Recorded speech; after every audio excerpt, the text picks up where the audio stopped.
सुनिए भाई साहब, मेरे दोस्त रामू का घर किस तरफ है? लगता है कि ये शहर की तरफ से आया है। आगे बढ़ें और बाएं मुड़ें।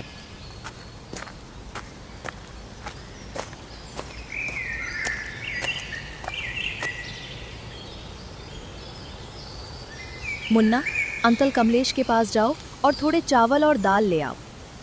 लेकिन माँ, कमलेश अंकल की दुकान पर पहले से ही काफी बकाया है। क्या वे इस बार हमें और सामान उधार देंगे? मैं और क्या कर सकता हूँ? दूसरों के घरों में काम करके भी गुजारा नहीं हो पाता। मुन्ना, तुम यहाँ रोको, मैं कुछ करता हूँ। अब मंगलसूत्र ही एकमात्र बची हुई संपत्ति है।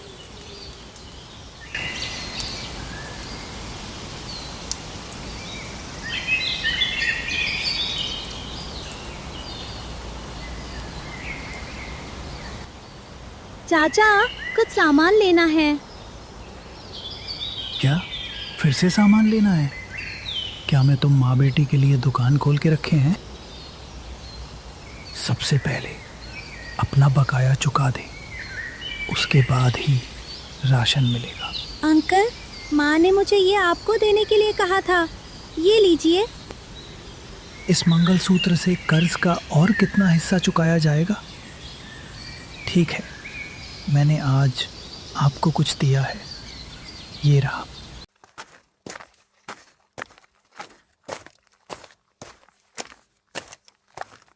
कोई है?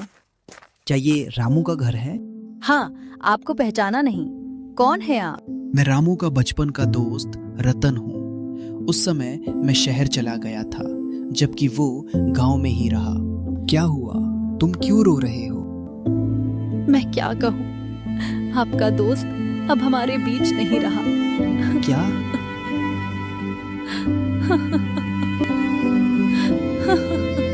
ये सब कब और कैसे हुआ? अंदर आइए भाई साहब, बैठ के बात करते हैं। ठीक है चोलू।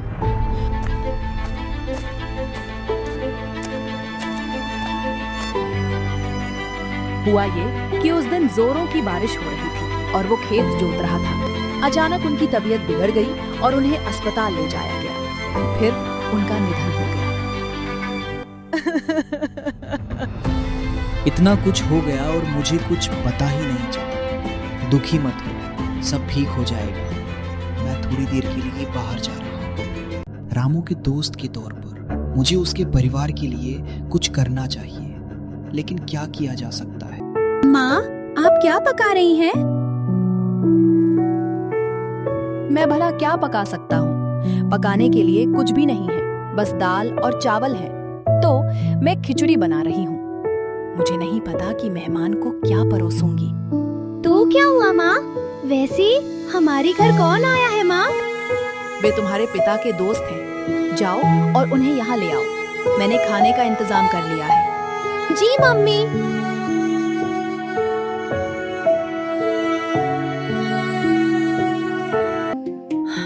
आज मैं ज्यादा खाना नहीं बना पाया। मैंने सिर्फ खिचड़ी बनाई। वैसे भी भाभी, खिचड़ी बहुत बढ़िया बनी। भाई, अब छिपाने को क्या बचा है? मैं गांव में छोटे मोटे काम करता था, लेकिन गांव वालों ने मुझ पर बदनामी का दाग लगा दिया और वो काम भी बंद करवा दिया। चिंता मत कीजिए भाभी, सब ठीक हो जाएगा। मुझे इनके लिए कुछ करना पड़ेगा। ठीक है, आप लोग भी खा लीजिए, कल बहुत सारा काम करना है।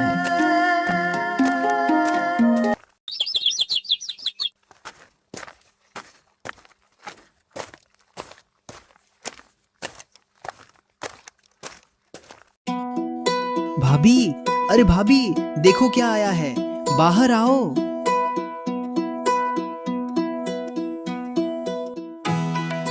ये क्या है भाई? भाभी, अब से आपके कष्टों के दिन समाप्त हो गए हैं। मुझे आपकी बात समझ नहीं आई।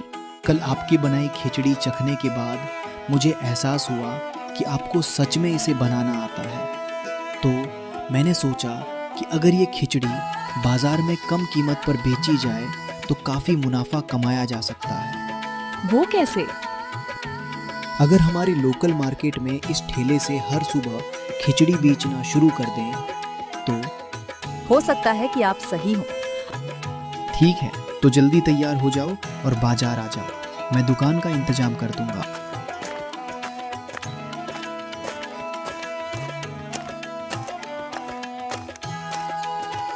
अगले ही दिन से रामू की पत्नी ने बाजार में दुकान चलानी शुरू कर दी और बिक्री दिन ब दिन बढ़ने लगी। दोस्तों, खाना कैसा था? बहुत अच्छा। अपने दोस्तों को जरूर बताएं। Bye bye mummy. टाटा बेटा। 2-3 महीने बीतने के बाद रामू के परिवार में खुशहाली और समृद्धि लौटने लगी और उन्होंने लड़की को स्कूल भेजना भी शुरू कर दिया। अरे भाई, सुबह सुबह इतनी जल्दी कहाँ जा रहे हो? भाभी जी, मैं शहर वापस जा रहा हूँ। अगर कोई परेशानी आए तो कृपया अपने इस देवर को याद कीजिएगा। अब मैं चलता हूँ। भाई, मैं आपका शुक्रिया कैसे अदा करूं? मेरे पति सच में बहुत किस्मत वाले हैं कि उन्हें आप जैसा दोस्त मिला। रोइए मत भाभी, अपना ध्यान रखिए।